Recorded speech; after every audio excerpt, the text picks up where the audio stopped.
Assalamualaikum warahmatullahi wabarakatuh. Jumpa lagi dengan saya Diana Zaini untuk mata kuliah Hukum Perdagangan Internasional atau International Trade of Law.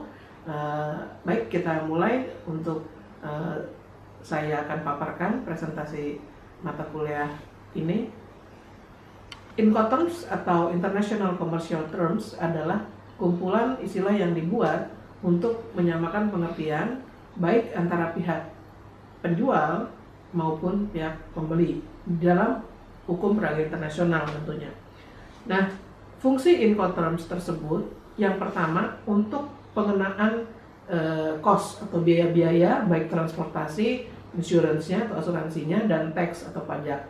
Kemudian tujuan dari mana dan akan kemana barang itu dikirim. Dan yang ketiga, bagaimana pertanggungjawaban atau langkah-langkah pengiriman untuk baik pihak pembeli maupun pihak penjual dari barang yang akan dilakukan transaksi jual belinya. Jadi di sini pertanggungjawaban dari masing-masing pihak. Kemudian yang pertama ada ex-works namanya, yaitu seller wajib menyiapkan barang di tempatnya untuk siap diangkut oleh buyer, oleh pembeli. Tanggung jawab seller hanya bertanggung jawab sampai dengan barang siap di tempatnya sendiri. Selebihnya itu adalah pertanggungjawaban oleh pembeli atau buyer. Biaya angkut sepenuhnya buyer, karena buyerlah yang akan mengambil langsung di tempat seller. Asuransi juga akan ditanggung oleh buyer, itu namanya EXY atau ex-works. Kemudian ada free carriers atau FCA. Seller menyiapkan barang yang akan diekspor dan mengirimkannya ke tempat yang ditentukan oleh buyer. Kemudian buyerlah yang bertanggung jawab sampai barang tersebut tiba di tujuan akhir, ya. Seller ini penjual, buyer pembeli, ya. Tanggung jawab seller hanya bertanggung jawab sampai dengan barang sampai di tangan buyer. Buyer bertanggung jawab atas barang sampai di tujuan akhir. Biaya angkut, bahwa seller akan membiayai angkutan sampai buyer atau sampai di tangan buyer. Selebihnya buyer yang akan membayar biaya angkut dari awal sampai ke tujuan akhir. Asuransi, buyer akan mengasuransikan barang sejak di tangannya sampai tujuan akhir. Seller tidak diwajibkan mengasuransikan barang selama pengiriman ke buyer. Jadi sesuai dengan kesepakatan saja. Itu disebut dengan FCA atau Free of Carriers. Kemudian yang ketiga, Carriage Paid to atau CPT. Seller membayar biaya transportasi sampai dengan tujuan yang ditentukan, namun tanggung jawab seller hanya sampai dengan barang ke pengangkut yang pertama. Selanjutnya adalah menjadi tanggung jawab dari buyer.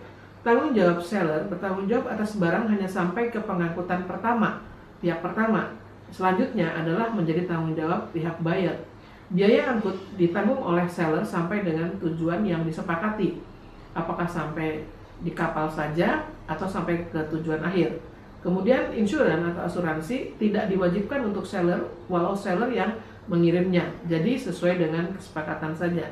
Kemudian CIP atau Carriers and Insurance Paid, ini seller membayar biaya transport, ya, sekaligus insuransinya atau asuransinya sampai barang di tempat yang ditentukan, dan tanggung jawab tersebut berpindah ke buyer saat barang sampai pada pengangkutan pertama. Tanggung jawab seller adalah sampai dengan barang di tangan pengangkut pertama. Selanjutnya akan menjadi tanggung jawab buyer. Biaya angkut ditanggung oleh seller dan biaya asuransi ditanggung oleh seller. Kemudian yang kelima, DAT, Delivered to Terminal. Seller membiayai barang sampai dengan terminal yang ditentukan. Buyer bertanggung jawab atas biaya importnya, dan buyer bertanggung jawab sejak barang dibongkar di terminal. Kemudian yang berikutnya, tanggung jawab seller adalah sepenuhnya sampai barang di terminal tujuan yang disepakati. Biaya angkut itu seller membiayai sampai dengan terminal tujuan, dan asuransi seller bertanggung jawab sampai barang di terminal tujuan tapi tidak wajib mengasuransikan. Kemudian yang keenam, Delivered at Place atau DAP. Seller membiayai sampai tujuan ditentukan, buyer membiayai importnya, seller bertanggung jawab sampai barang siap untuk dibongkar oleh buyer. Tanggung jawab seller bertanggung jawab barang sampai dengan di tempat tujuan. Biaya angkut, seller membiayai sampai dengan tempat tujuan, dan insurans atau asuransi seller bertanggung jawab sampai tempat tujuan tetapi tidak wajib mengasuransikannya. Kemudian yang ketujuh, DDP atau DTP, Delivered Duty Paid.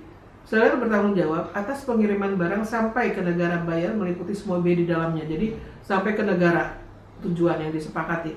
Kemudian tanggung jawabnya adalah menjadi tanggung jawab seller. Kemudian biaya angkut juga menjadi tanggung jawab seller. Dan asuransi atau insurance, seller bertanggung jawab atas biaya dan semua barang yang diangkut tapi tidak wajib mengasuransikannya. Jadi tergantung dari kesepakatan saja dengan pihak-pihak untuk mengasuransikannya. Kemudian yang ke-8, FAS atau Free Alongside Ship. Seller menyiapkan dan bertanggung jawab atas barang yang akan diekspor sampai ke tempat kapal yang akan mengangkut di dermaga asal. Buyer bertanggung jawab saat barang mulai dimuat. Istilah ini digunakan dalam pengiriman barang berat dengan kapal saja.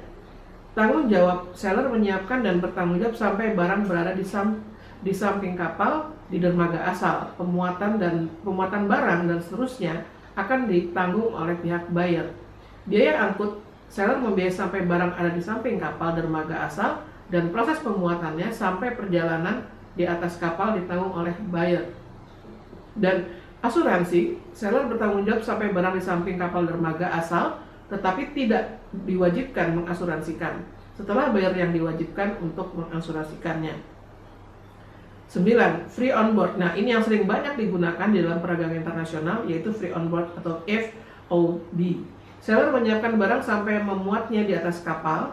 Buyer dan seller menyepakati pembagian biaya dan semua risiko selama di atas kapal maksudnya. Tanggung jawab seller adalah sampai barang dimuat. Selanjutnya sesuai dengan kesepakatan, ada pembagian risiko dan tanggung jawab selama barang di atas kapal. Biaya transport, seller membiayai sampai barang dimuat di atas kapal. Selanjutnya biaya pembagiannya disepakati selama di atas kapal.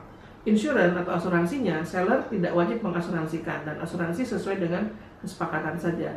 Free on board artinya bebas sampai di atas kapal, ya. Ini yang sering banyak digunakan. Kemudian CFR, ini juga cost and freight, ini juga banyak digunakan dalam kegiatan perdagangan internasional, yaitu seller membiayai barang sampai ke pelabuhan saja. Buyer yang bertanggung jawab atas semua risiko saat barang itu dimuat, dan tanggung jawab seller bertanggung jawab sampai ke pelabuhan saja, selanjutnya menjadi tanggung jawab buyer. Biaya angkut, seller membiayai semuanya. Kemudian insurans atau asuransi, kesepakatan karena seller tidak ada kewajiban untuk mengasuransikannya.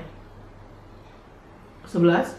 Cost, Insurance and Freight atau CIF, seller membiayai biaya angkut dan juga asuransinya. Buyer bertanggung jawab mulai dari saat barang dimuat di atas kapal. Tanggung jawab seller bertanggung jawab sampai dengan barang di atas di pelabuhan. Selanjutnya akan menjadi tanggung jawab buyer. Dan biaya angkut tanggung jawabnya adalah pada seller dan asuransinya ada pada seller. Nah, demikian yang bisa saya sampaikan untuk materi hari ini. Saya ucapkan Assalamualaikum warahmatullahi wabarakatuh.